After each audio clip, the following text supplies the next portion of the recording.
What is going on, guys? Welcome to Double Tap. This is Mash Those Buttons podcast dedicated to the FGC. This is episode 376, recorded on the 3rd of June. I can't even get my dates straight. On today's episode, we've got Mikey, who has gone to Dreamhack. We've got early Evo numbers, and we're gonna go over potentially the honeymoon phase with Multiversus. I am Crash, of course. With me, like as I said before, we've got Mikey back. Yo. Hey, what's up?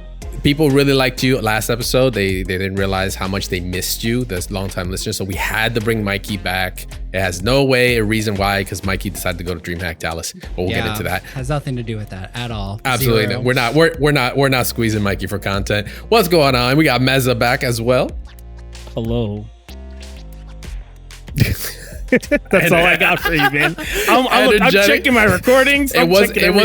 It wasn't so much. We get the original 3 back, and you're just like, "Hello, okay, cool." Yeah. Wow. The band's back together. Now you know why the band broke up. It's been like 340 something episodes. Yeah. Hello. It's been a minute. And of course, we've got the voice of reason back at it again, just to make sure we don't screw this show up. We've got John. Yeah, I'm gonna have to give you all a little bit more energy since Meza is sleeping over there. Oh, I was good. I was ready.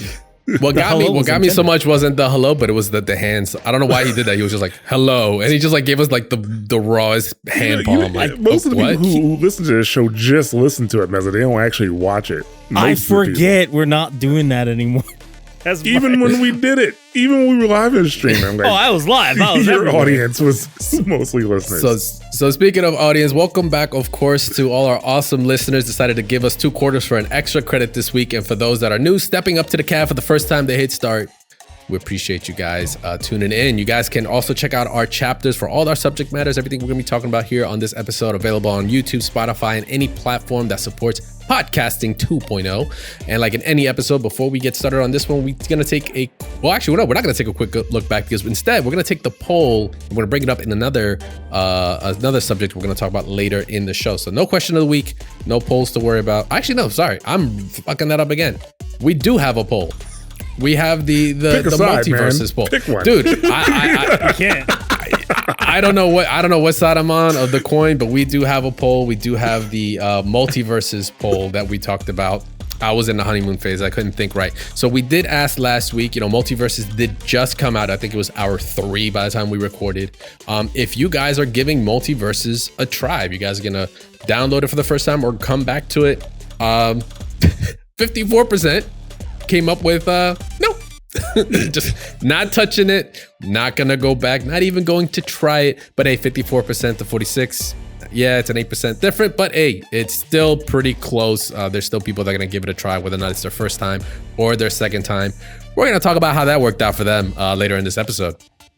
So yeah, all right, so we're jumping right into it now. So yeah, we got Mikey on the hot seat this week. For those that haven't checked it out, he went to Dreamhack Dallas.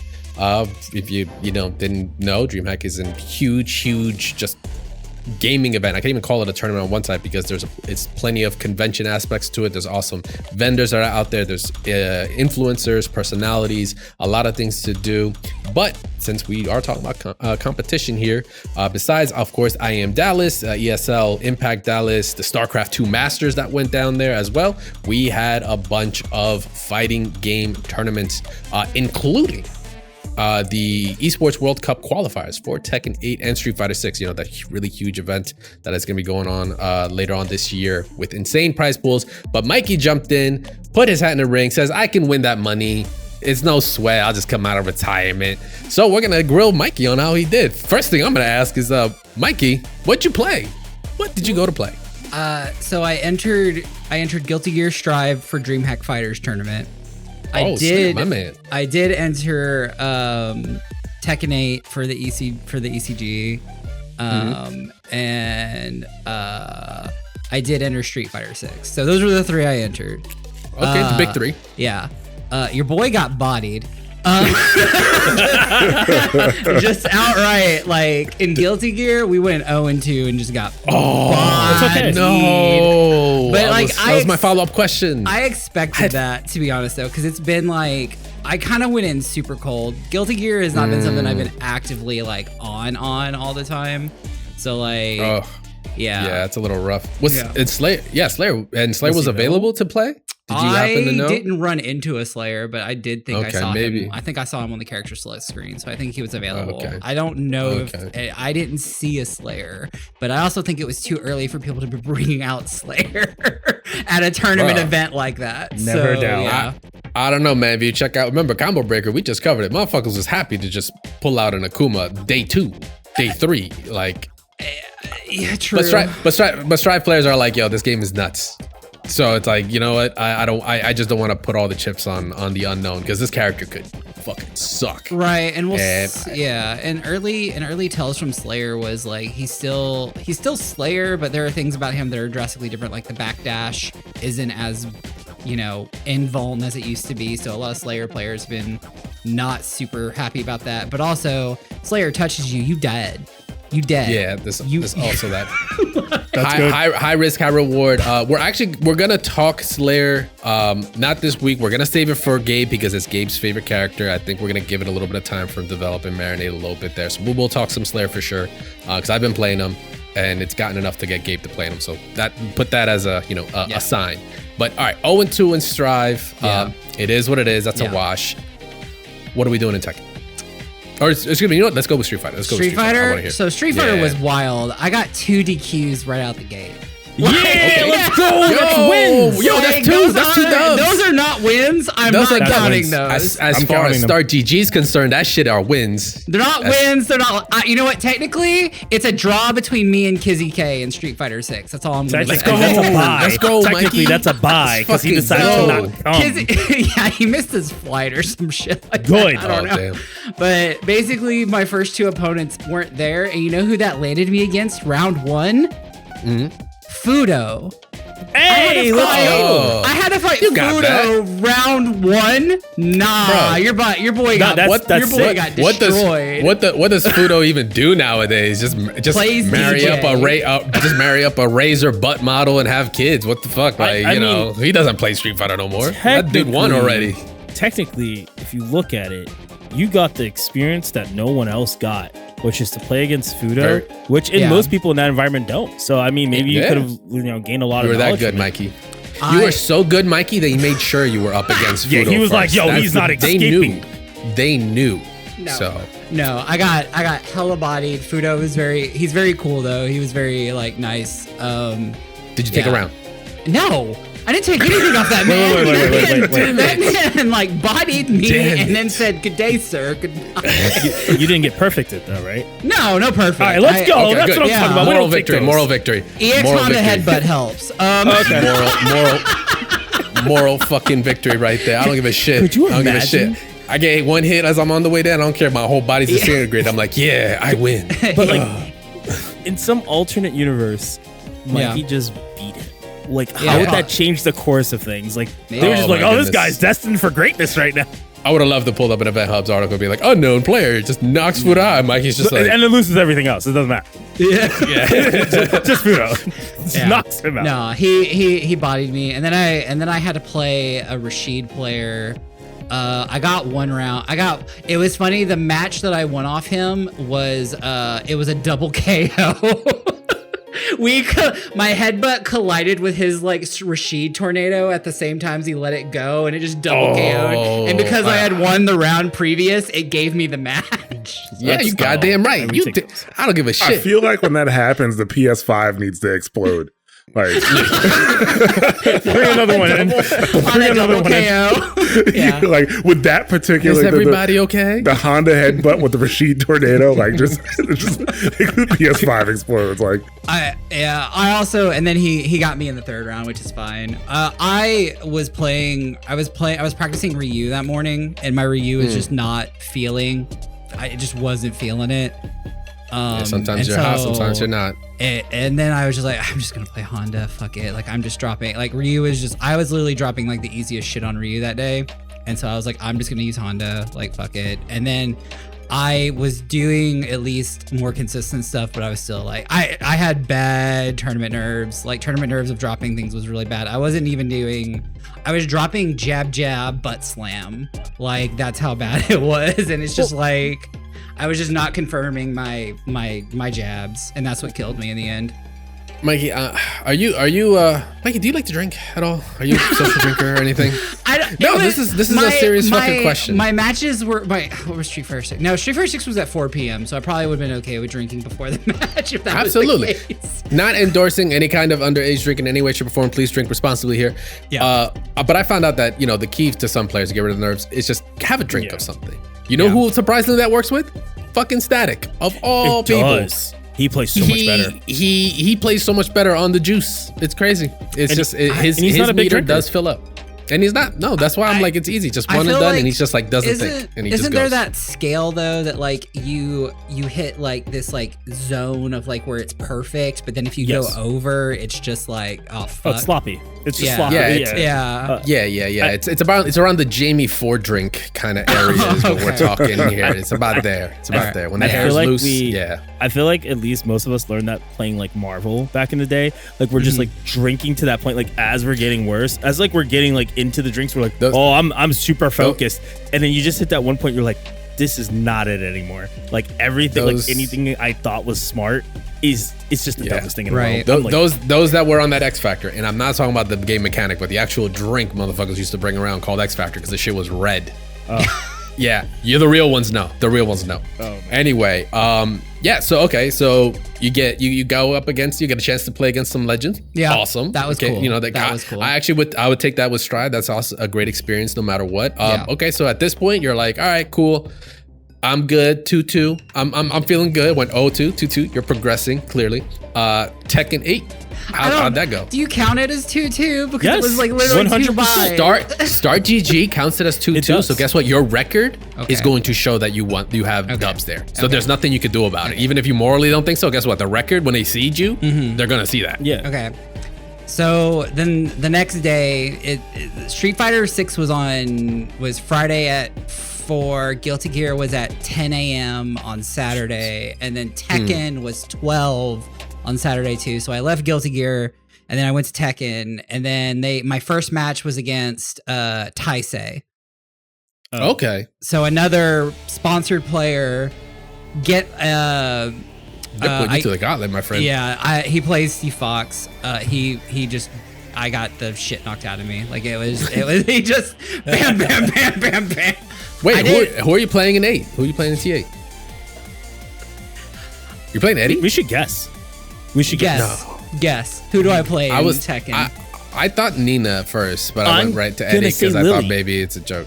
I'm gonna say Lily. Ja, who do I play in Tekken? Oh, damn, Jaw's stroking the beard. He's trying to figure it out. This is a real one. He's like, you're definitely a Paul player. Because for comedy, I want to say King. But like, for comedy, I want to say King. What's the E Honda of Tekken 8? I'm thinking Paul. What is the E Honda of Tekken 8? That's a good question. I'm thinking Paul. Jack. No, I don't play Jack. Right, what is it? I don't play Jack. I don't play Paul. I don't play King. Oh, damn. I play Panda. Oh, that makes sense. Yeah, okay. Rangchu is my hero. Rangchu's my hero, man. You know what's funny? The entire time I was like, Mikey's like troll, like he trolls, like he has to play something weird. I felt like Jack, but I was like, no. Looking at your Blue Sky timeline, that makes a lot of sense. Like, yeah. Can I just say for the record, maybe you might have noticed, Mikey, but it doesn't seem like Rangchu went from like a baby to like now he looks like an old man who's just like he's like, man, I've played Tekken for too long. Like it's just kids will do that to you. Being a family man will do that to you. Damn, being a family man and playing Tekken will do that to you. I don't know, man. Motherfucker is 40 now. All right, I think he's 30 right now, right, or something. Jeez, 30 something. Yes, it's prehistoric in esports age, buddy. Yeah, it's old. Anyways, yeah, I play Panda, or I've dabbled with Kuma because Kuma is just better. Is the better bear. Well, maybe we'll talk about that later. We'll see. So yeah, I got bodied by that person, and then I went up. Sorry, I lied. Taisei was my second person I fought. I went against a Leo player first. It was close, but I 2-0'd them. Woo! That's not close. Well, the rounds were big close. Diff. The rounds were close. Nah, but that says 2-0, baby. That's a big diff. Right, whatever. That's a big diff. And then Taisei knocked me to losers, and then I fought an Alyssa player who I have. It's okay. Nobody knows what she does. I have yet to figure out what to do against chainsaws. I have tried to lab chainsaws, and like chainsaws still mess with me. But I beat them 2-1. That's close. So that was I won a 2-1. It went to last round. It went to like final round. It was crazy. And then I had to fight Phantom X, and he beat me 0-2. So okay, I went 2-2 in Tekken, which was good. Which was good. Which surprised me though, because I wasn't like super prepping for Tekken, but I was prepping for Street Fighter, so it was kind of like demotivating me a little bit.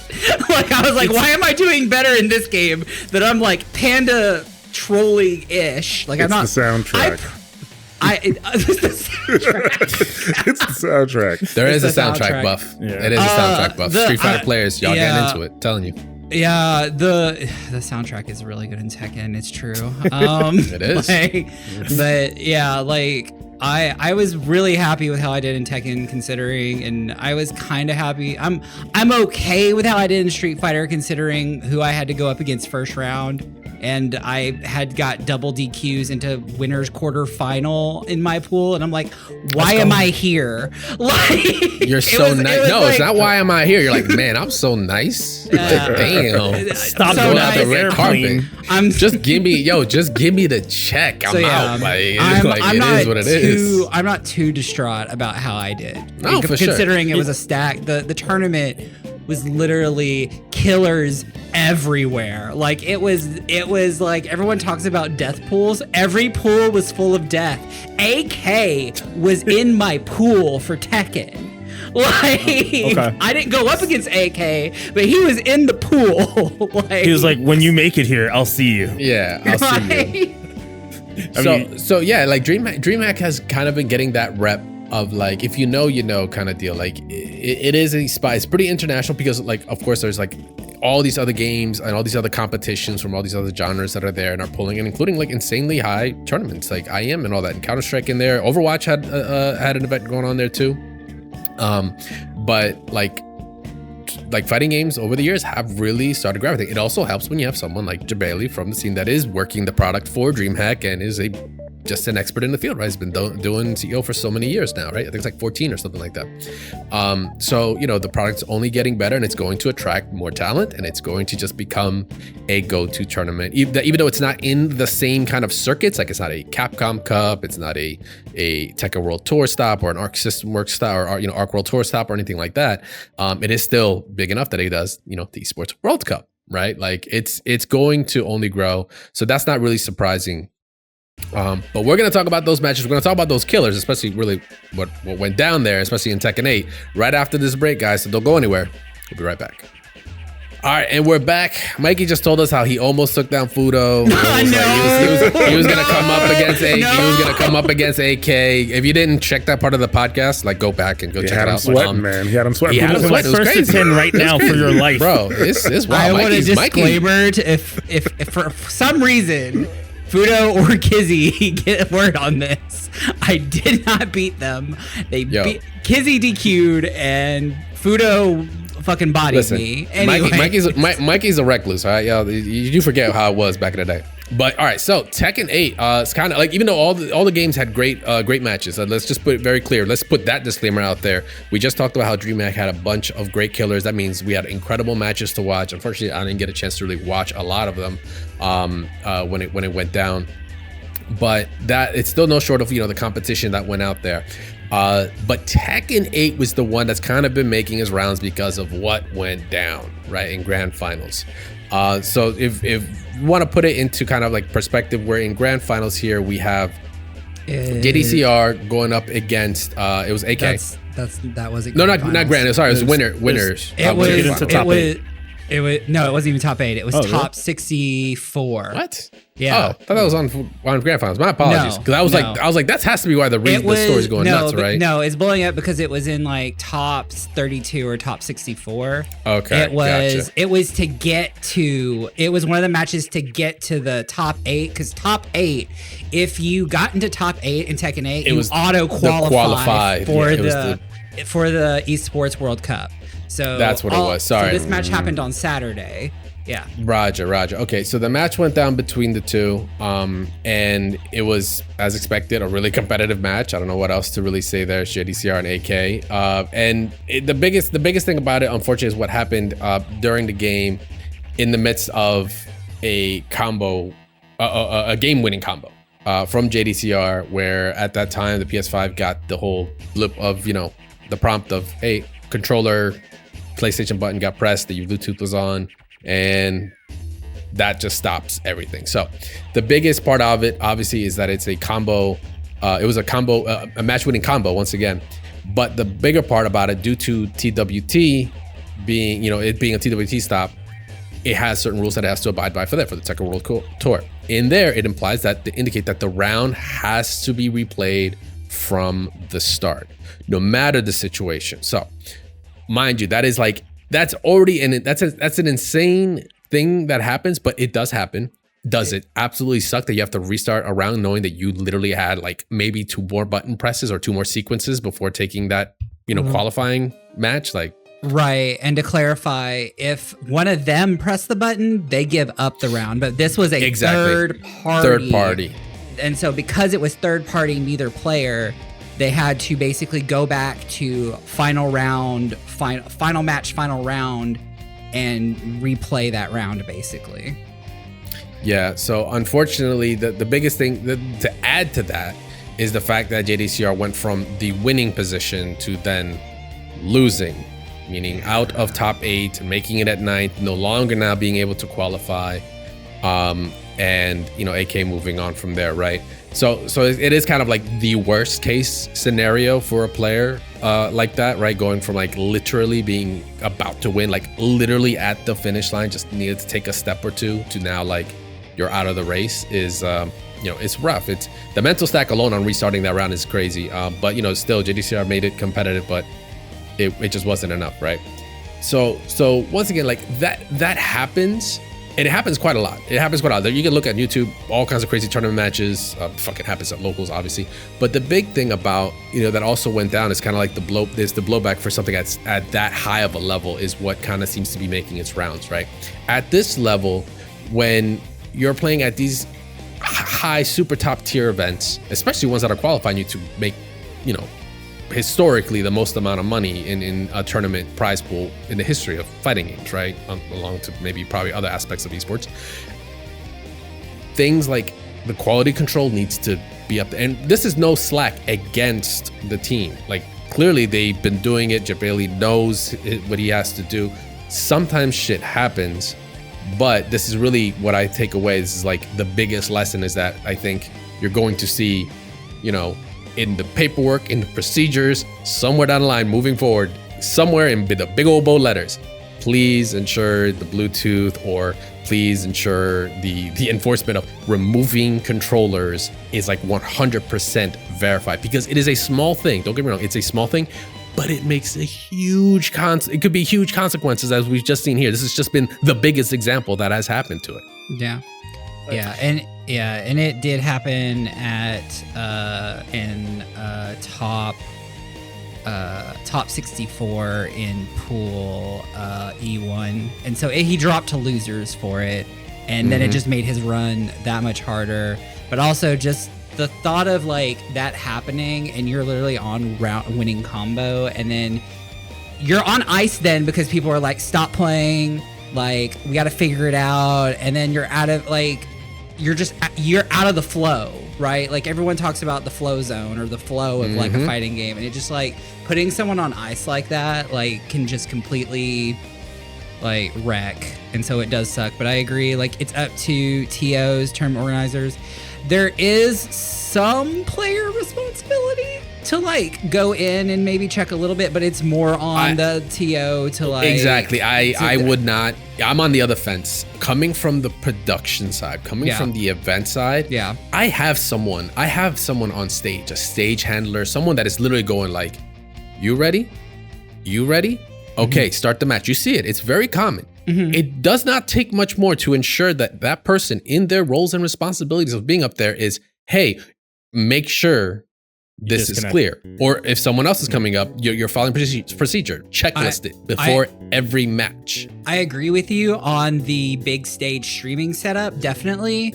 When you're in pools, the person who's watching pools is not going to be there to check every single because that pool manager's got like 5 or 6 consoles.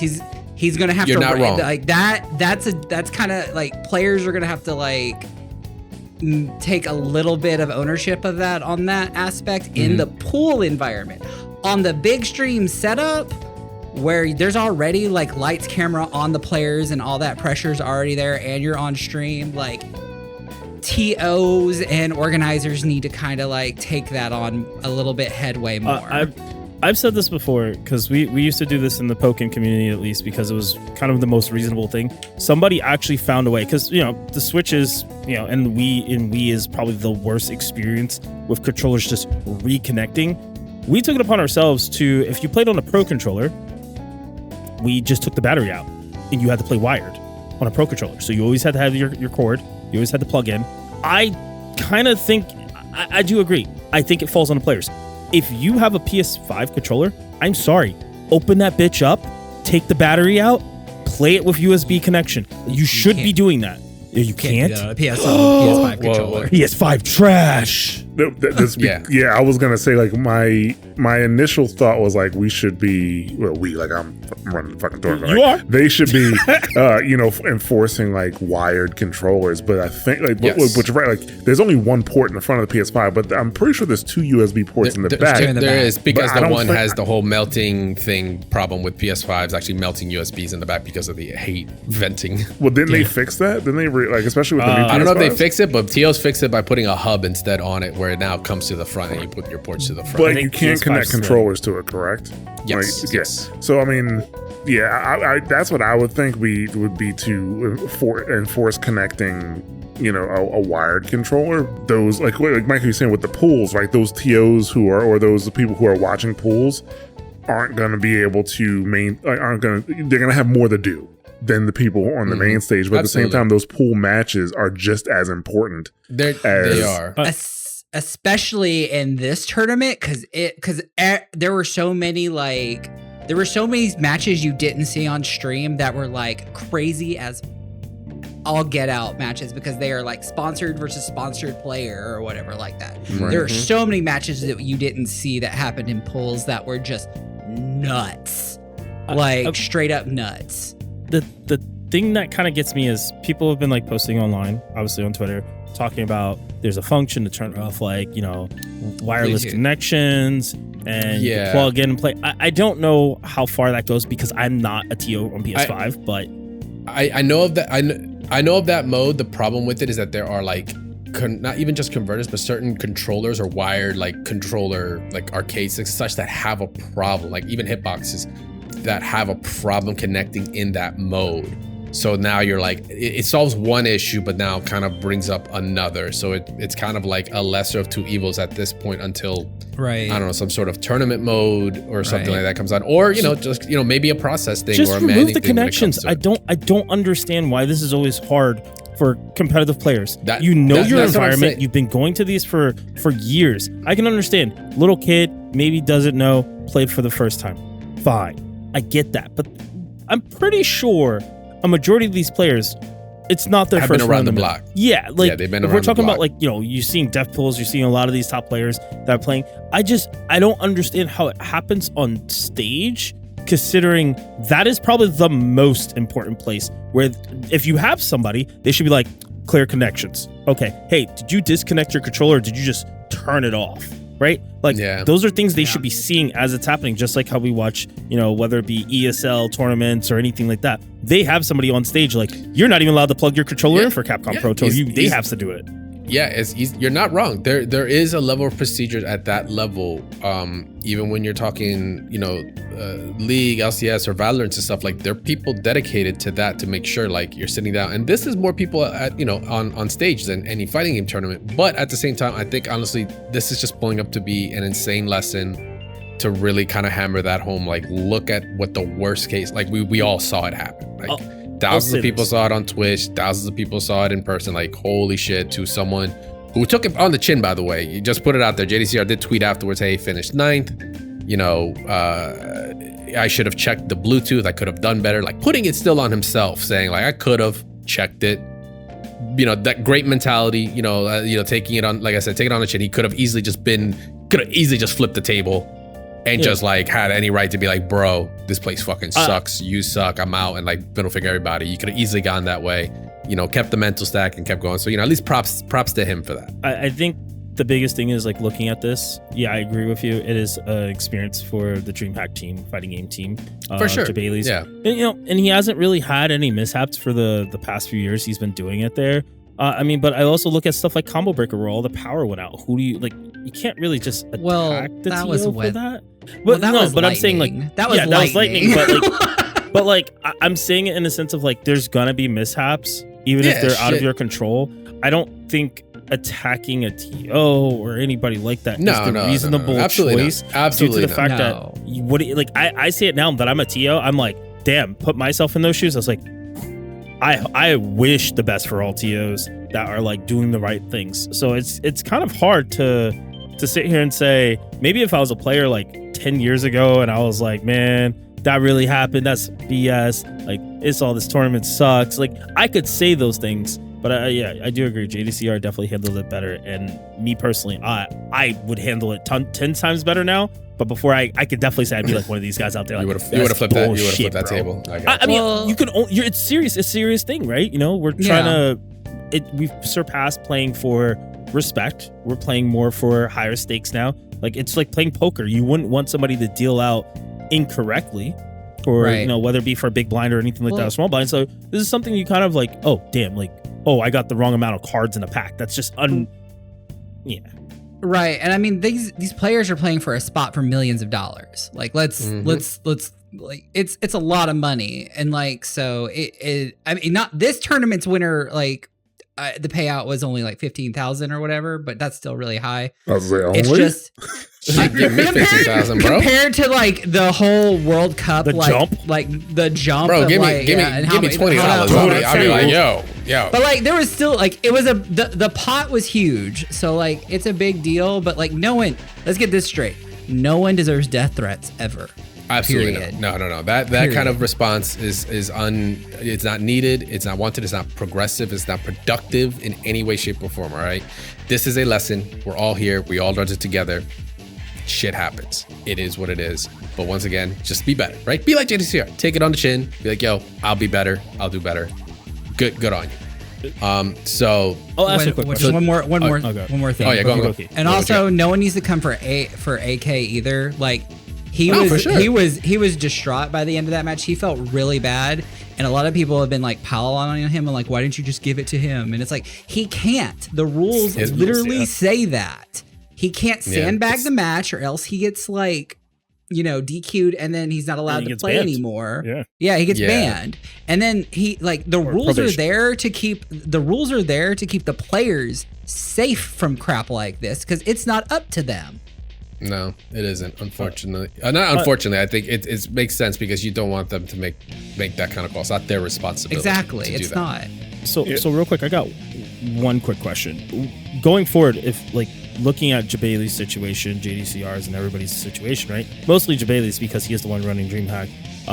Going forward, I feel like what do you think he could possibly improve that hasn't been said to ensure that the players are in a better environment for this, where it doesn't effectively happen again? It will.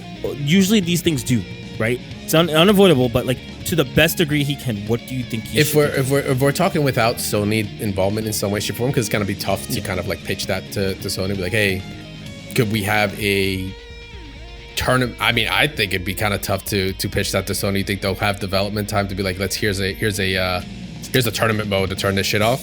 Sony has been investing in competition, and they've been investing in fighting games. That's the angle I'd go with. They've been investing. And it's like, okay, well, if you want solid, what's the word? Not valid. Valid's not the word I'm looking for, but basically, like, you know, like unquestioned competition, a tournament mode would be helpful, where you can only connect 2 controllers at a time, right? Something like that. What a way. Or like they build it into like the API of the PS5, where, like, you know, with an easy patch, like, because that's the thing, you can't make it difficult to implement with these games that are already built. Like, it has to be something that the devs can be like, okay, next patch we're going to put this in, because it all costs dollars. Every change costs money. So they would have to develop like some type of tournament mode that maybe after every single match, maybe it clears the controllers, or maybe the controller screen comes up, or something like that. Build that into the PS5 API. I mean, I'm making it sound more simple than I know it is for sure, but I think it would be worth the investment for them to do something like that.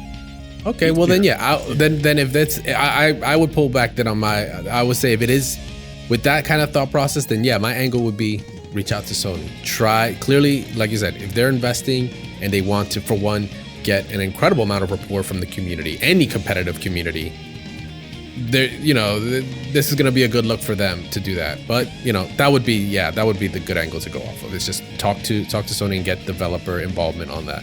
If not that, then I would say procedure. Like, it's a procedure thing at that point. Like, it has to be something that needs to be drilled down. It's a rule. It is law. If you are doing this, like, it must be maintained because of, you know, this could literally deal with not competitive integrity, but it could really more competitive safety more than anything else, right? Is what I'm looking at. Yeah, I feel like TOs and we've kind of talked about this over the years, right? You know, off the podcast, but I really feel, I know that TOs communicate with each other and they work together, but I think they really need to come up with like a real set of standards for running tournaments, you know?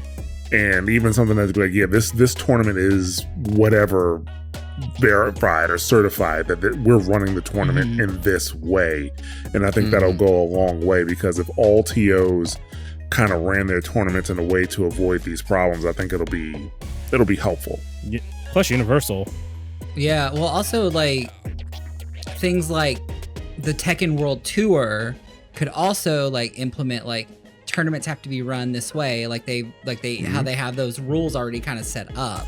If you want to be like a challenger level like TWT event, you have to run this accordingly or whatever, you know what I mean? Yeah. You have to have no controllers show up on stream. You have one, you can't be challenger for like 3 months or this year. You'll be like, no, seriously, yo, think about that. Motherfuckers will be like, yo, we do not want to lose our challenger slot. We lose our challenger slots, our fucking numbers will go down. Well, they now there's an investment from the TO. Now there's a little bit, I mean, not in a bad way, but there's pressure to be like, we have to show up. Right. Show up or show out, right? Like that's just how it has to be done. Well, they do have something similar to that, but it's not to that degree. And you can see that with the dojos when they go, this has to meet this amount, this etc. So it's like they're already there. They just like, you know, like you said, they just have to push a little bit more on that limitation on what they're doing. So procedure or you know, talking to developers would be a great way to kind of, you know, tackle this angle moving forward. But we want to hear from you guys though, on your thoughts on the Tekken 8 on the ruling for the JDCR match overall. I know there was a technical, you know, TWT ruling for it, but we want to hear from you guys, what you guys would think, what you would have done differently. Want to hear your thoughts, your ideas, and your perspectives on it. Make sure to get involved. We'll be posting this on, of course, on all social medias. It'll be on YouTube, it'll be on our Discord as well. So make sure to get involved with that. If you haven't already, make sure to join the Discord, doubletap.gg/Discord. Come say what's up. But we'll check out the poll on that for you guys next week. With that, we're gonna be taking a quick break, because we're gonna come back. We're gonna talk some Evo numbers. We've got some early ones before normal reg comes out, and then we've got some honeymooners to get into with Multiversus. So don't go anywhere. We'll be right back. All right, Dreamhack Dallas is behind us. Mikey's impeccable record will forever be solidified in there. Go check it out. Champion. But we're gonna we're gonna look forward now to Evo, man. We actually got a chance. Evo officially on their Twitter page posted up the normal registration numbers, because the actual normal registration ended on the 31st, I believe, so a couple days ago. But we got a leaderboard here with some surprises and actually also some excitement for me. So we're gonna start off from the bottom. Not to say bad, but it's like, hey, just the foundation. We got King of Fighters 15. We have no real numbers here, so we're just going off the placements here. Mortal Kombat 1. 7th. That's not surprising. No, there was a surprising. Read off the next game, and this is why it's surprising. There we go. I was gonna say, I was like, MK. No, they've been going strong. No, but it is. But just say the name so I can talk about it. Say the full thing. I just said it, bro. I don't know how to say it. I say Uni 2. Oh, okay. Yeah, Uni 2. French bread beating NRS in a numbers game is kind of crazy. It's kind of crazy. It is kind of wild. I'm gonna have to dust off the phone on a little bit there to hang out. But yeah, Under Night. I mean, hey. It's to show, we're not here to rag on anyone. Still, don't get me wrong, there's a lot of people that are going to be showing up and showing out. And it's still early reg or normal reg just finished up. There's going to be some, late birds coming through. The numbers are going to grow. We'll see if this holds strong, but it's an early indicator of just seeing where MK1's kind of been feeling at right now. I gotta be honest, there's a bigger I feel like there's a bigger scene right now for Under Night, from Japan to Korea to Europe to US. Yeah, there is some love. This is Evo. It is international. There is going to be some love out there. MK is primarily an NA game. Like, that is kind of where it is played at. South America do play it. You're not wrong there, but it is primarily on this side. Not a lot of people from Japan are coming out to play MK1. So, but a lot of people from Japan are definitely going to come out and play some Uni 2. A bunch of other people are also going to come out to play some Street Fighter 3 Third Strike. Is it bad? That's all I want to watch? Son, bro, no, it's not. I've been hyped for this shit since Evo was so fucking hyped. Since Evo Japan playing it, bro. I was so hyped. So I can't wait to fucking see this. I can't wait to see Gabe try to fucking play this, because he's going in to play this. His Hugo needs some help, but hopefully he'll come out with something strong. So Third Strike, I'm fine. You're gonna be there? Oh yeah, I'm going to Evo this year. I signed up for Third Strike. Yeah. I can't wait to I can't wait to die. I can't. He says that and he's gonna go 2-2. No, 3-2. If I were to go, if I see any setup that I see Ken and Chun at, I am always going to yell, "Let's go, Justin!" to wherever Chun-Li does the super. I'm like, let's go! I don't care if I know you or not. I'm just gonna roll up and just be that guy. That forces people to just do it on purpose, right? Like their body just reacts. They don't even want to do it. They're just like, oh shit. Yeah, I know. So Third Strike's gonna be hype. If I land a Seichisen Godansky, I'll just be like, that's for Crash. Yes. And Meza. Let's go. I hope they put you on stream so we can see it happen. Taking the dub, Mike, and you're gonna play on cat. Oh, I mean, they're gonna stream the they're gonna have the USBs. They're gonna have the USB ports, so you'd actually put your like the super guns and stuff. They let you use your pads and all that. Yeah. But yeah, Third Strike hitting that basically that middle spot right next to this was a good one. This one I was like, wow. Grand Blue Fantasy versus Rising, right at 4th. Holy hell, man! What a way to do a game right. Yeah. From tears to glory, and never went back to tears. It just stayed in glory. Like, Grand Blue has been such a return to form, and just a lesson in coming back strong, right? This is no knock on our later subject, but I mean, it is what it is. They really worked on that game and have put in a lot of just love and care and attention, and and the competition's just been eating up that it's in 4th place, just knocking on the big 3, which of course has Guilty Gear Strive, the only legacy game right now, right there, that doesn't have a new entry in the past year, in the top 3, still holding strong. Might get overtaken by Grand Blue. We don't know. I'm actually I'm a little worried. It's very, very possible, because Grand Blue's community is doing tons of great things for themselves, even if they don't like each other. They also, the Strive community is doing plenty to shoot themselves in the foot with like Wild Assault. Like, it's enough to be people be like, I'm not paying $300 for Gold Lewis to white wall assault me into the wall, and I still lose 40% for blocking. Like, I'm not gonna do that. The numbers were pretty good. Even I'm gonna just shout back to Dreamhack Dallas for a minute. The numbers were good for the Grand Blue Fantasy Versus tournament there. Like, I saw people, like there were people there that were playing. Like, it was not good. Small. So it's doing good, especially with the latest DLC. You know, Soul Bad Girl making it in. I'm sure it's. I've already seen some clips, bro. I'm like, this is fucking insane. This is the most ignorant ass character I've ever seen in my life, next to Slayer. But then on top of that, we've got Tekken 8. Tekken 8, of course. You know, hey, new entry, new Tekken, new me, new spot. So not to say back to prominence. There's always still, you know, a top 3, top 4 game. But hey, Tekken 7 made its way. Now Tekken 8's here to take it. But Street Fighter 6. It's just a bigger game. Can't knock the king off right now. It's killing it. Everyone's playing it. Everyone's in it. We're down in year 1 as well. So it's like year 1, number 1 spot. You know, give me that Chipotle, right? Like, it is what it is. I kind of would hope. I hope Tekken 8 takes it one day, because I'd rather see It'd be rough. It'd be rough. But hey, it could happen. I think it's good when Street Fighter is kind of like riding high and doing very well because of how much visibility Street Fighter has, you know, across the board. You know what I'm saying? Yeah. Like, don't get me wrong, like Tekken is obviously a big game. It's a great game. I love Tekken. Tekken is probably my favorite game to watch still.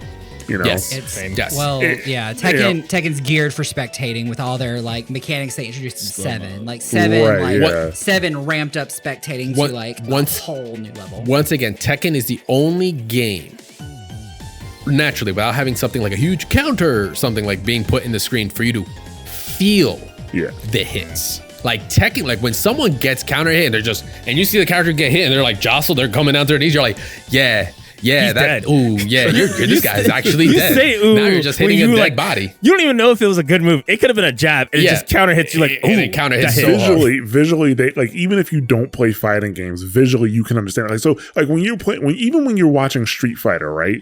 If you don't play fighting games, you'll hear like people go, ooh, and like the crowd get hyped, and you're sitting there like, what happened? You know? Yeah. That doesn't happen in Tekken. Like, you know what happened. Yeah. You know? But the only time I think it happens in Street Fighter where people might know is like when someone drive impacts back a drive impact. Yeah. Or like you see punish counter and then they're reeling or whatever. Yeah, like that. exactly. The crush counter and stuff from 5. But even with that being the case, like Street Fighter, like I said, it just has a ton of visibility. Like, people know those characters, you know, and so it's good when Street Fighter is doing well. I think it has more visibility for the FGC. And it might get people more hyped to play if they see something hype happen in Street Fighter. Like, oh, I'll give that a shot, you know. The marketing is really good too. Even if people don't like it always, it's really, really good for just the coverage. They put enough money into it. Yeah. All right. So with that, that's the current standings for Evo 2024. Remember, it's happening in July 19th to the 21st over in Las Vegas. So if you haven't already, make sure to get your tickets on, because no more registrations done, and people were already going nuts over just the ticket alone is like close to $300. It's like $250. Yeah, we're rounding up. I'm sorry, I'll round up because I'm like, that's really what's gonna cost me more. I don't even know if that's considered with taxes, but Mikey's like, no, it is. Yeah, Mikey knows. Mikey knows. That's just the go. That's not the play. He's like, I didn't even get the shirt. Like, the price for Evo is starting to become a little bit preventative, and that's what I'm gonna say about that for now. For sure, exactly. But hey, go check it out if you're out there. You want to get completely disrespected by the sun and the heat. Feel free to enjoy that weather, because that's as soon as I walked out that airport, I was like, ooh, god damn! Like, I was like tasting the sand in the air. I was like, I can't breathe. I need water. But then the salt happens, and then I was really dehydrated. So make sure to go register if you haven't already. Evo 2024. All right, so let's jump into, oh lordy, it's about that time. It's about that time, ladies and gentlemen. We met her. She seemed nice, or he, they, whatever you're into. They seemed nice. Took out on a date. Seemed to work out the first time around. Then about a week later, found out motherfuckers might actually be crazy. Uncomfortable a little bit. All right, so Multiversus. Our honeymoon, is it done? It's been a week. Did you even go on a honeymoon? Yeah, hell yeah. I had my nights. We had our nights. I didn't. We had our nights. We had our nights. My honeymoon was in early access. I was caught in a dungeon after. For us that went back to Multiversus like a bad relationship, that we swore that they've changed. Actually, that's where the poll's coming in from. This is what we're gonna be talking about here. We wanted to know if you guys, how many of you guys wanted to come back and check that out. We said earlier it was that 54% saying negative, with that 46% saying yes. We'll go ahead and give them a go. How's that been working out for you, Meza? Because I know you've sat down and actually done a 2v2, right? We talked last episode about literally the first couple of hours because the game had just gone live, and we were pretty hyped for it. Week later, you've gotten some action. What's been going on? Okay, 1v1's terrible experience. Switch the 2v2s. Fun experience, but what's the caveat? You find like the first 2 to 3 games really fun. Maybe even the first day, right? Because you're living high. You're like, oh, we're smashing these guys, and then every little issue comes in. The second day we started playing, we found that finding each other as friending each other, terrible experience. Even if we're in each other's Steam thing, it's just searching for each other, horrible. So we finally found each other because they use in-game previous beta names. So if you had a different beta name, I wasn't finding you on your Steam name. So it's really wonky there. But once we found each other, that was cool. But once we tried to matchmake on the second day, it was like the system felt broken, the game disconnected often, and we were just like, okay. What happened? You're like, what's going on? The first day was cool, but then when we finally because I was like about to log, I was like, forget this, I'm done. I was about to log, and then it just felt like they fixed the system real quick, and I was like, oh, we can play the game now. So we started playing, and we started noticing right off the bat certain characters we didn't come across the first day that we came across the second day. It just felt unplayable because the characters are so big. They were getting hit by almost everything. I think it's one thing when you have, I don't know, I hope they change this about ranked, but playing 2v2s with stage effects don't really make it makes it so ugly and sloppy. Like, I mean, I'm not trying to bash on it. Like, I do think some of the mechanics are really cool if you're just playing to have fun with friends, like 4 people all together. But when you're playing 2v2 and you're maybe thinking about getting a little competitive, or you're like trying to really figure some things out. When you start leaning forward on your chair a little bit, you're like, okay. I'm trying to lock in a little bit. We're like, come on, little bro, let's lock in. We find that the worst experience is things that we have no control over. A lot of the stages just kind of fall apart to some characters. We just don't have some characters just don't break stuff, and some characters do. I love Townsville. I hate getting shot by Mojo Jojo though. Like that fucking sucks. Like when I'm doing things and all of a sudden my moves, I'm getting magnetized one way, and I'm like, bro, like, do I really have to account for this mid-match right now? Like, and adjust? Like, holy shit. But we did experience a lot of situations where we thought, like, so he was playing LeBron, and I was playing Shazam from time to time, and every time Black Adam, sorry. Sir, they're two different people, please. Same character. Let's be two different people, sir. So when I was playing Black Adam, he'd like throw me the ball, and sometimes I just wouldn't even catch the ball. And then even if I did, I would try to throw it, and it just wouldn't come out during certain moves. And I was just like, this feels really uncoordinated. Like, they just kind of set these mechanics in, and it was just it didn't feel like before, where like you catch something, you throw it, it's happening right then and there.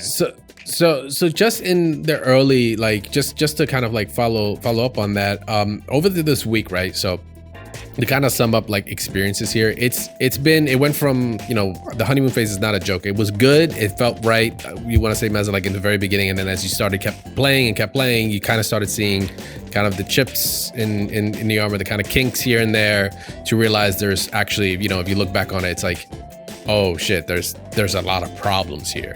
And Twitter was also no slouch to that.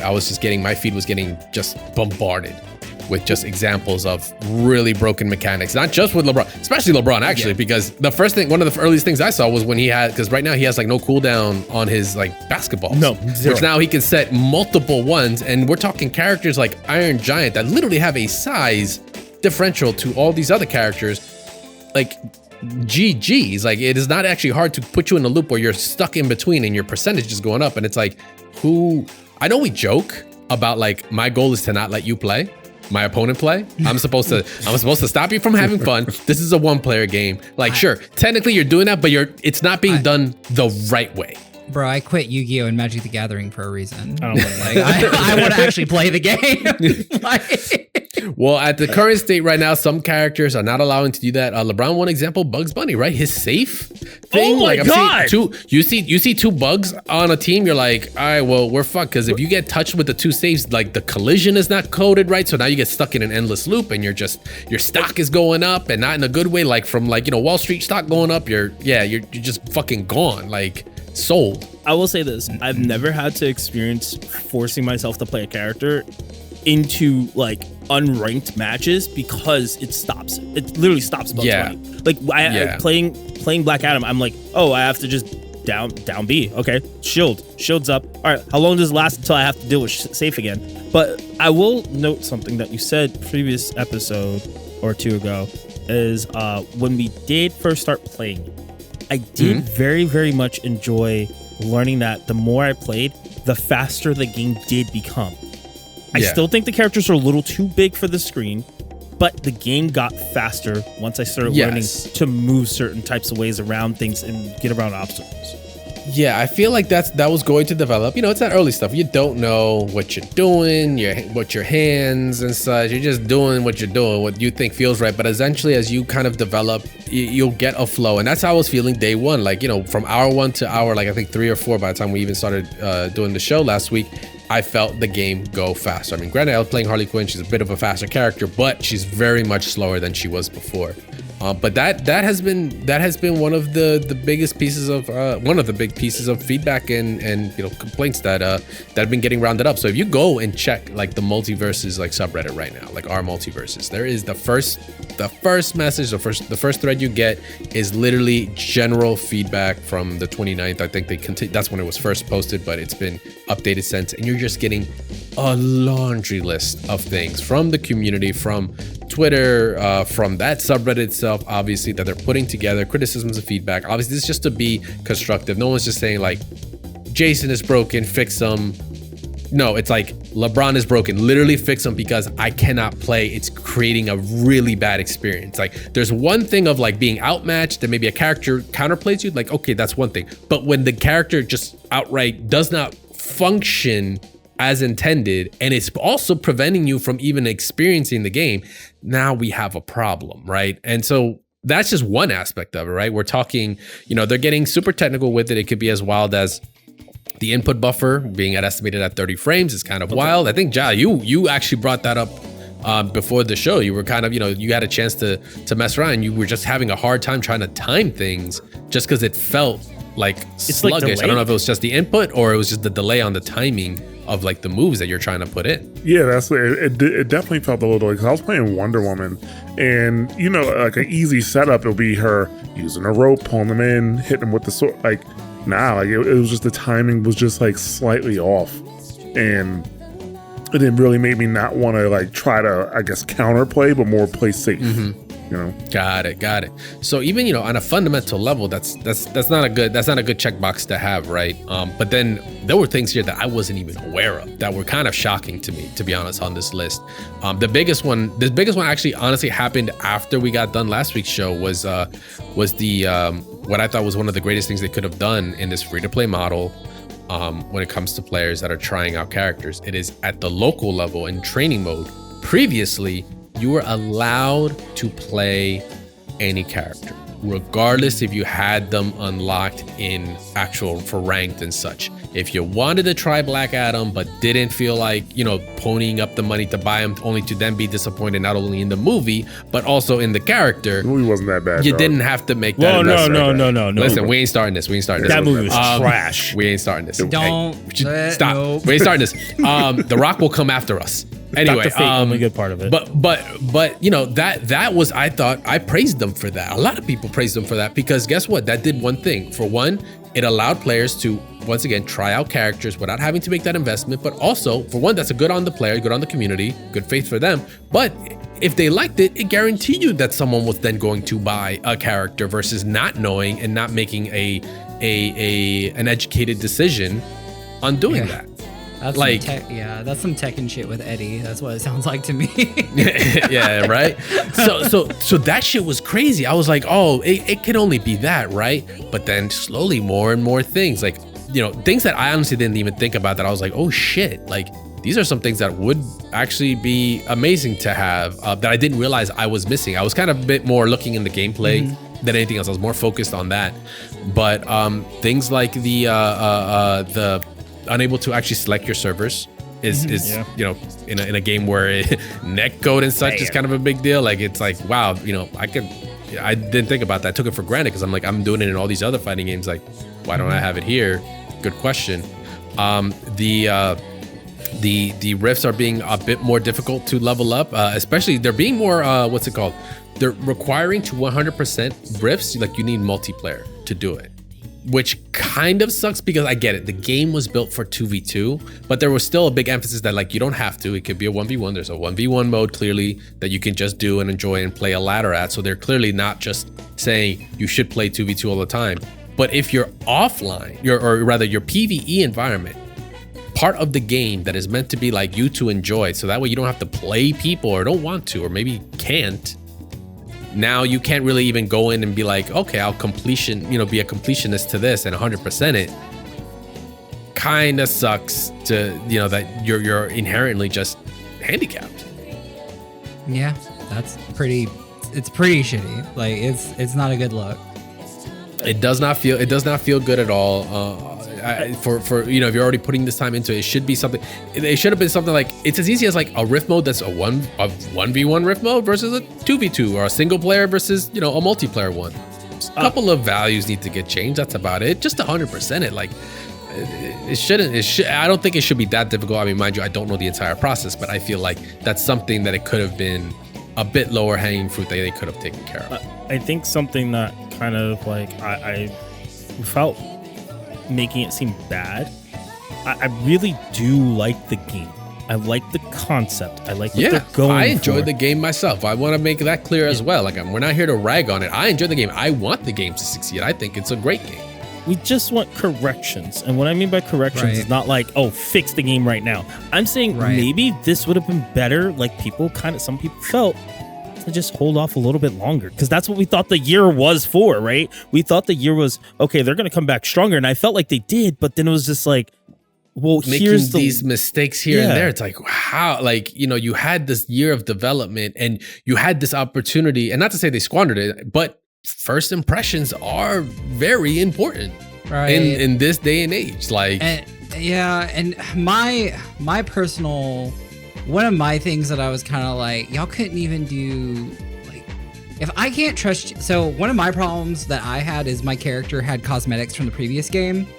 The cosmetic looks one way, and then when I'm in the game, it looks completely different.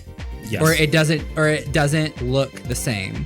Like, one of my and I'm like, so the thing that I paid y'all money for isn't even correct. So, like, how am I supposed to throw money at y'all and keep this game going if, like, the thing that I paid you for is not even working? It's not even what I bought. That's the whole, like, that's y'all's whole money scheme, is like, buy our cool shit to keep this game going. The cool shit don't work, so why would I do that? Like, the thing that you're even trying to make money, really high. Like just like, if you at least made the things that I paid for work, like, then we could at least, like, cause then at least that's the thing you should care for. Like, new concept, crazy concept, bro. Like what? Like, I get like. That's what worries me, though. Like, the stuff that they should maximally care about, the things that make money, like, should be working, but, like, a lot of it doesn't. It feels like another early access launch. Like, if it launched like this last year, I think that's better than it launching like this after they take a year off to do all this stuff. You know? Yep. They just couldn't, like, it needed to be it needs to be further along than it is right now. What's scary is the amount that they're charging people for. I'll bring something up that Dre talked about earlier, a little bit off stream. I feel like the cost of things are extraordinary right now.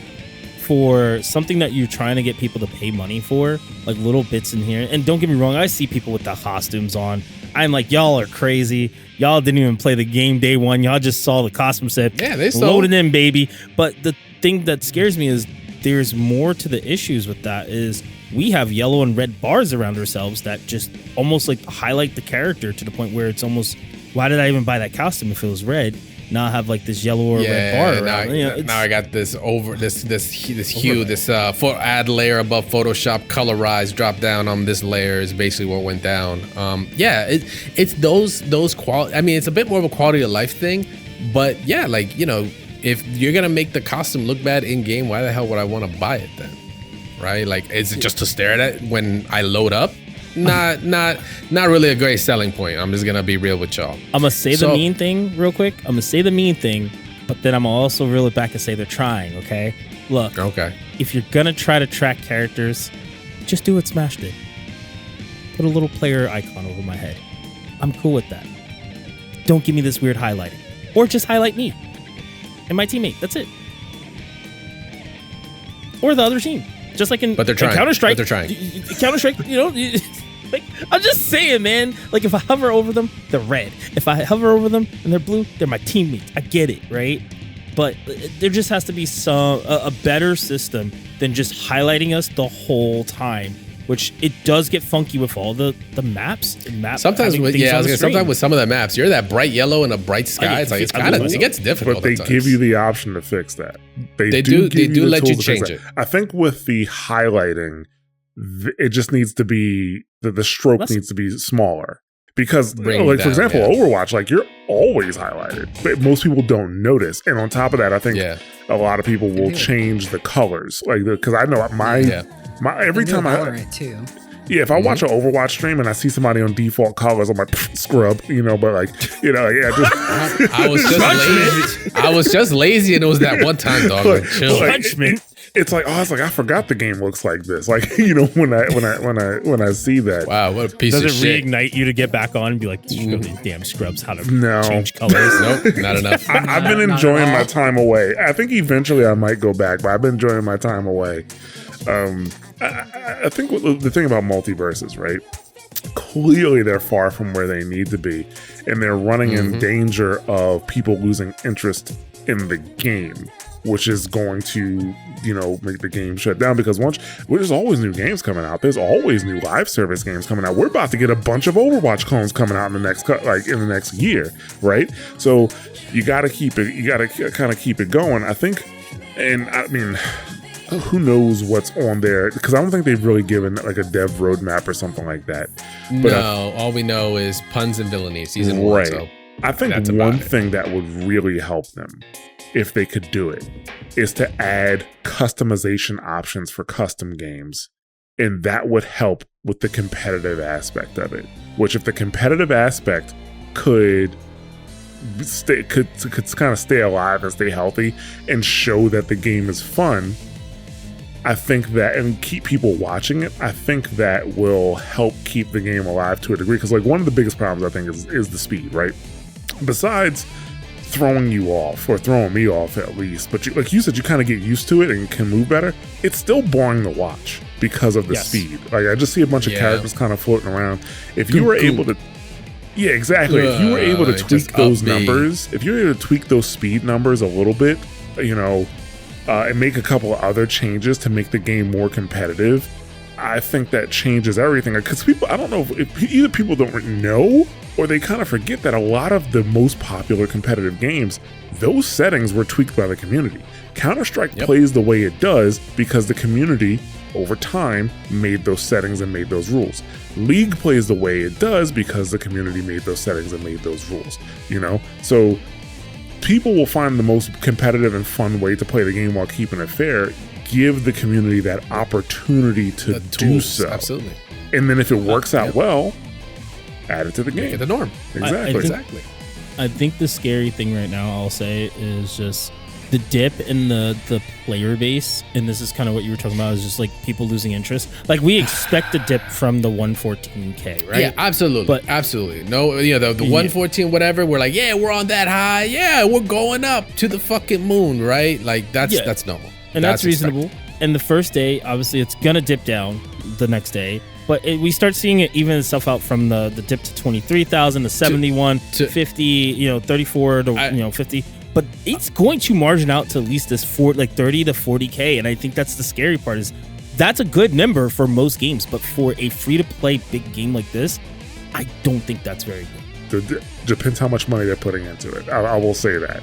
Also that, but to put it in perspective as to, you know, if you want to look at just numbers, and once again, this is just on Steam, console obviously different, but the current decline in, or rather, I want to call it just a decline. Let's call it the what is it? Not the rebalance, not the slope. It's it's something that they use. What's it called? It's the term that they use in Anyway, when it evens out, the shit evened out, right? If you look at it, in 1 week, we've evened out the same amount that it took over a month and a half for the original one to go to. True. In 1 week. And this is supposed to be the refresh, the new. I mean, I get it. Some people are burnt and they're like, fuck it, we're not going to go back. That's fine. But the idea was that you were bringing in new and you were going to make it a newer experience and also maybe potentially bring some of those people back, right? And you should be at a more or less better look. Maybe we're just going to look at objectively just by the numbers. But the fact that it trended like that already in just a week versus, you know, 6 times that of the time before, it's like, but you could also say, hey, it was the first time around. We didn't know what we were getting into. But I mean, they were clearly keeping it together a bit faster. So we expected this, and even then we were disappointed. They just waned down because it was getting closer to the end of alpha or whatnot. Yeah. So I think it's just, we have to see how the numbers trend, at least for Steam, because I feel like a lot of people play on that, but a lot of people probably play it on console because it's free and they have consoles. Of course, absolutely, and stuff like that.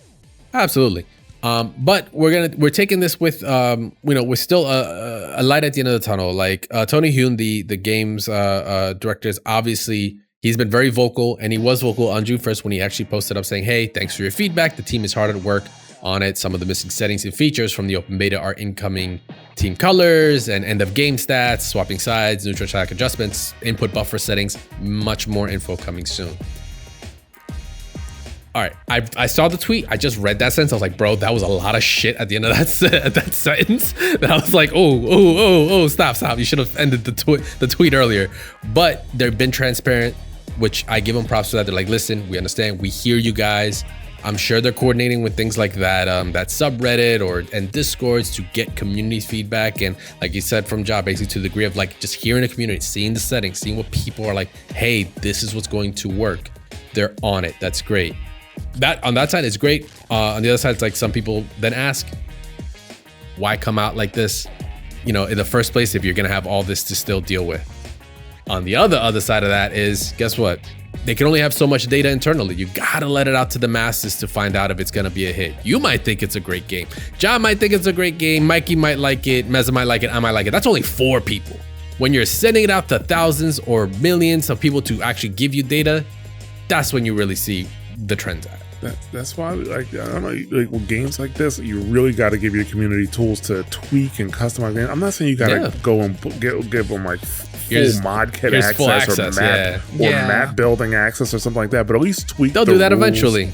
Yeah, exactly. Tweak the rules, tweak the game speed, tweak the character sizes, something like, and then let the community, because they're gonna get on Reddit. The ones that love the game the most, they're gonna get on Reddit or wherever they're meeting these days, whatever the kids are doing. You know, they're gonna get together. It's mostly Discord. Yeah, Discord. They're gonna talk and try these settings, try that settings, run tournaments with certain settings and stuff like that, and see, you know, what really happens. Like, and it's going to provide them so much more data with what they should, you know, in terms of what they should do. I think that's a huge thing, but like, you know, that's just not really the mindset of, you know, a lot of like game developers these days, you know? Yep. That might change in time though, but you know, hey, 1 week down with Multiversus, plenty more to go. I'm sure they'll make their way over to Evo too. So Mikey can go ahead out there and ask them, why haven't you fixed this? Please fix this. I bought this costume. It doesn't look like it. Help. And be like, sir, This is the concession line. Please stop. We sell hot dogs. I just want my outfits to work. I want to look cute when I beat people up. Is that so much to ask for? It really is not actually too much to ask for. But one thing to ask for, which we're going to be talking about real fast here with Street Fighter 6. Hey, first of all, 1 year anniversary. Congratulations, Street Fighter, you made it 1 year. Yes, and I think it's done very well. We'll get back to that in a second. But one thing that's been brought up recently, shout outs to High Fight on Twitter, always bringing us some little gold nuggets here and there from developer interviews and such. But the director and producer announced that they will be looking at balance patches to be more frequent than once a year for Street Fighter 6. Yes, we've kind of been in the year one. Sure, we've had kind of a tweak earlier, like with the Ed and such, right? There was like some small touches there, but not like a full on patch to actually balance things. And also, mind you, they did release a bunch of tweets and images to kind of explain why they were balancing things, which was like nice. Good job on you, Capcom, just to see if you're smoking something or not. Lets us know there. But hey, more patches for Street Fighter per season, per year, whatever you want to call it, is dope. Which aligns with, we've asked this to you guys, our awesome listeners, people on Twitter and everything, to actually post up about it and actually let us know, what do you think? Did you guys want it? Quarterly or more, every 4 months, which is 3 times a year, every 6 months, or just once a year. The majority went to every 6 months, so at least a minimum of 2 a year would be great. I'm on that camp, thinking, kind of like a summer winter kind of deal wouldn't be a bad look. What about you, Mikey? Do you think E Honda's headbutt needs to get adjusted more than once a year? No. It needs to go full screen, full armor. No full screen, full needed. armor. No, and it's a command throw and projectile at the same time. Exactly. I'm glad you understand. I got you. No, I think there needs to be a mid-season big patch, a big end of season patch for the next season, and I think there needs to be 2 small patches in between. Though, like the Ed patch was a small patch. Exactly. You throw in one of those in between the new season patch and the mid-season patch, and you throw one of those small patches in between the mid-season patch and the next season patch. So 4 patches total all together, but they're different sized. So like an Ed Akuma patch, right? Right. Like the mid-season and the end of season are about the size that we got with the Akuma patch, and then the 2 smaller patches are about the size of the Ed patch. That way you keep your player base interested still throughout that 6 month. Because if you release something in that big season patch that just pisses everybody the fuck off, you have a chance to fix it. Sorry, we didn't mean it. I'm sorry. I'm so sorry. Let me just tap that real quick. Like a new character, right? Absolutely. Because keeping the game obviously keeping the game active, or rather keeping the content or the possible, the depth of the game fresh. For one, makes incredible competitive moments. It keeps the competitive scene healthy and alive. It just keeps it interesting for people that are constantly trying and want to check things out and don't have to live with the same patch for like a year and suffer, right? Especially if maybe their character, right? Maybe they're just a big fan of the character and their character is just a dumpster fire, and now they have like no hope. And that's an easy way for them to just uninstall, go play Helldivers 2 or something, and just not come back for like a year and then be like, anything different? No? All right, well, it is what it is, right? No, this was great. I was happy. This kind of, I think, relieved a lot of people, because we've been wondering for a minute. Like, yes, we did get that Ed patch, but it wasn't, crazy. But then the Akuma patch was the one that we were like, oh, thank God, like, some light at the end of the tunnel there too. But having that, not waiting a whole year, would also be great. But a mid-season shakeup would be awesome, because we could show maybe a player is very dominant first half of the year and maybe people are blowing up. Like, hey, it's only because of this character. Maybe that character gets adjusted. That player continues to dominate afterwards. You could be like, suck my dick. Like, I won. I'm just the shit. My character got his legs chopped off and I still bodied you. Hold that. makes for great stories as well. It creates just naturally great stories in competition. So I'm on that camp. I do like the idea of the mid-season for sure, because I like to shake it up. I don't want it to be at the end of the finish line. I want to see how people adjust. We are fighting game players. We're all about adjusting. We're all about learning. We're all about adapting as fast as we can, right? So this kind of helps in the spirit of that, especially in competition. All right, so Street Fighter 6 having that patch isn't the only thing that's gotten a patch. Let's go ahead and dig this grave. I mean, let's talk DNF Duel. All right, so Meza. Make it worse, why don't you? No, I'm not making it worse. It's about to be good because I've seen your notes. You're saying there's some good shit. What is going on DNF Duel besides Nenmaster, which we did talk about her, or at least her early trailer? Yeah. So they came out with a gameplay trailer, which was sure. They came out with a gameplay trailer that showcased a lot of her movesets. That backdash already.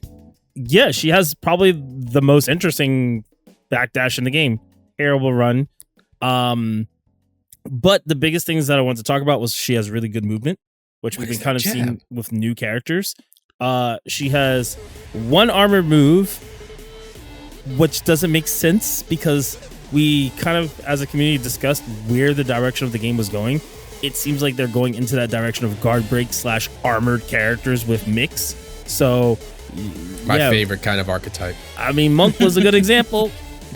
Like built-in mix into armored overheads. That also, that says it all. This is jam. I'm literally watching this right now. This is literally jam. Guilty Gear Strive players are in shambles right now. I mean, let's be real. How did DNF Duel get jammed before we did? What people have to realize is a lot of the characters are inspired by fighting game characters. So, of course. Fighter has Tatsu, which you're not going to see in this game, unfortunately, but she has it in the original game. So it's stuff like that. But something that's really cool about this character that we didn't get to really see with any other characters, she has an install, which allows her to get that tiger stance to be able to extend all the hits. So that's something new that we're seeing, and plus her neutral is really good. Fast, dude. Her walking and her dashing is like really good. Yeah, she's probably the complete opposite of the Monk, and she's probably going to deal with a lot of the same situations he does, but probably against him really well. But not only that, they decided on top of this, they were going to do a bunch of balance changes, and this kind of gives hope for the game, but we've also seen balance changes kind of also be the end all be all of the season for the game, for games. MVCI being one of them. We saw that. Could be the flag. We're done. It's like over, they're like, boys. We're giving you the last, hurrah. Everybody's broken, sure. And they seem to go the direction of giving everybody, well, at least from what we saw. Troubleshooter was kind of like our dominant, easy character to see what was happening. So some things I noted was, I was pretty much in a chat with everybody. I was like, they're like, oh, that's grenade. I was like, hold up, that's flash grenade. We don't know what it does because he gets hit in the middle of the gameplay match, but he definitely gets something significantly different, which he could throw up into the air while he's in the air. So he throws it upward off screen. We don't know how effective that's going to be, but some people feel like it's not necessary. So we're talking new moves? New moves. It seems like new moves. Okay. Guilty Gear or Arc System kind of pulling the Guilty Gear thing, right? Where we're not like, hey, we're not just standing. Which mind you, I do love this trend of patching, and now we're like, actually, absolutely. Like we're in an age now. I don't know. New mechanics could work, except for maybe White Wild Assault. Like that one might have been a war crime, but we'll see what's up there. But no, I'm liking. Oh, the Q system is trash. I'm liking the idea. I'm actually a fan of that because we're at a point now where yes, we could get a new character, and this character has their mechanics and their kit and all that. Like, why the hell was the line just there? Like, I love the idea of making it more common where you can really. We talked about patches making the game fresh. Like, why not just literally introducing things to just make the entire experience brand new after a certain amount of time? I don't want to say you have to do it every year or every 6 months, right? That's just fucking nuts. But after some time to refresh it, once again, the Wild Assault, the Flex Shield for Strive, right? I thought they were great. Some people will still be like, yes, White Wild Assault. Oh my God. But regardless, it still opened up a lot of great things like combo routes and whiff punishes and just new old characters giving new tricks, right? Just because of that, I like that they're, it's becoming more of a thing. And it doesn't have to be just a great big patch. It could just be a patch, right? It doesn't have to be a Grand Blue, Fantasy Rising thing where it needs to be overhauled completely. But I mean, at that level, it does. It takes time to develop. But throwing it into a patch is pretty awesome. Oh, yeah. I mean, we've also seen Troubleshooter now. I don't know if any of the Troubleshooters actually keeped it, but he could do jump attack twice in the air. He's never been able to do that unless he has conversion. So I don't really know. We don't have any balance changes. We don't know what they're doing besides this gameplay video. I don't have Lost Warriors, so I can't test things out, and no Lost Warriors have really talked about it too extensively. I don't think they care that much, and we didn't really see too many things with Monk because he just looked like Monk. But I think the biggest thing to say is they do care, obviously, about the game. They do want to see some things happen, and I will state this because I've stated this before. A lot of the things that we're seeing happen in DNF Duel, we're seeing happen in Dungeon Fighter Online. And people may not realize that DNF Duel might just be a mock for Dungeon Fighter Online. So this game could have a longevity of things to be done to it because we still have a lot of stuff that's changing for that game. And we just saw Battle Mage, even though she's completely way more visceral in this game. She has bigger moves, more wider moveset. She's just gotten a lot of those moves changed to what it looks like in DNF Duel to DFO now. So DFO copied some of the things that DNF Duel did, and it's nice to see that because both games are progressing off of one another. I don't see any reason why people should see this game as a game that's going to burn out and fizzle out too soon, because it seems like it has value for them more than it does for the competitive scene or casual play. Absolutely, for sure. I don't want to write it off. I don't make that grape joke earlier, but hey, we said it. If 2 people are playing it, you got a match. 3 people, you got a round robin. 4 people, you got a fucking bracket, right? It is what it is. That's all. If you enjoy playing it, play it. Don't worry about what anyone else is saying, right? At the end of the day, if you're having fun, you're having fun. Maybe I'll go back and check out what Inquisitor is like. Broken these days. I mean, broken. Go top tier. Oh, really? Top Really? Top tier. Sick. I love when my character's top tier. Let's go. That's always the best. They waited for it. They got the calling. Those are the two best moments if you jump into a new game. Happier. Huh? Does it? I was gonna say the 2 best moments are if you jump into a game and your character you win the tier lotto, and your character that you like happens to be top tier, or you come back to the game and you find out your character got patched and now is top tier. You're like, yes. I can tell you this: she got second at Combo Breaker. Oh, Hell yeah! Was it Big Wheel? Is Big Wheel just stupid? Please tell me. No, Firebomb. Big Wheel is. That's both. No, they're both dumb. Yeah, she has the easiest combos in the game. It's a loop, and they tried to get. And here's the crazy part: they said, "Let's get rid of loops because Swiftmaster shouldn't do loops." And then what did they do? Give everybody loops. So it's just the name of the game. Anyways. Yeah. So DNF Duel is getting a great balance patch. Is getting new character. Do we have a release date for Nemmaster yet? Yes, the 13th. 13th she comes out, and the beautiful part about that, although she's coming out the 13th. TNS is doing a tournament on the 16th, so it just works out. They're gonna shout out to Tom, and I will be 100% playing Nemmaster all the way through and through. Hell yeah, go tune in on that one. Then on the 16th, see Meza do his Nemmaster run. But yeah, with that, DNF Duel get his patch, and of course Street Fighter once again is getting his patch and all that. We actually did want to ask you guys for Street Fighter 6. Year 1 is wrapped up. It has done and it's had an incredible run for year 1. We want to know from you guys. That's going to be our question of the week from us. What are your thoughts on year 1 success? What are the pits, the perils, but what were also the victories, the things that you think they did very well? And what are you looking forward to in year 2? That's an option on that one. But just tell us what's happening on year 1. Let us know. Once again, you guys can check us out on all social media platforms for that. We'll be posting it up. We'll be putting it up on our Discord as well, which I'm going to plug in a second here. But that is going to be it for us. Mikey's had his legendary run at Dreamhack Dallas. This is what we normally. Yeah, he's the killer. The bracket killer. Do not come for me. These people do not speak for me. Do not come for me. We're his lawyers. We're his lawyers. We speak for him. Yeah, he's the host of the show. So guys, make sure to check out Mikey. Even though Mikey is not on social media, you might see him out on tournaments like at Evo, right? Yeah, I'll be at Evo. Yeah, at Evo. Go check out Mikey. Go see if he's the real deal Holyfield, which he is. Make sure to check out Meza at Meza FGC on all social media platforms, as well as on Twitch, where he's probably going to stream that TNS run he's going to be doing with Nemmaster on the 16th of June. Make sure to stay tuned for that. Go follow him there. yeah, if you just want to see some regular Nim Master play in Dungeon Fighter Online, I play her in that too as well. So there you go. Even though he's been chill, that means we've been doing a good job on this show. At Josh Damas, of course, on Blue Sky. I'm gonna get it one day. I'm gonna get a note, a sticky note right above my screen just to make sure I don't screw this one up. It'd be crazy if you could like write text on your computer screen. You know what I'm saying? Yeah, it'd be wild. For later. It'd be wild. You can follow me at CrashTagVS, of course, on Twitter. But make sure to check out the show at DoubleTapFGC. Like I said, that's on all social media platforms. Well, actually, we're working on the other two, but you can mostly check us out on Twitter and, of course, on Blue Sky as well. See, I got it that time. But make sure to join us, of course, on YouTube at DoubleTapFGC. We post up community posts. We post up this, obviously, the full episode here, the video format of it, as well as some shorts and all. Go check that out. Check out the question of the week there as well. Get involved, and you can get involved, of course, once again on our Discord at doubletap.gg/Discord. I almost messed up, double tap again.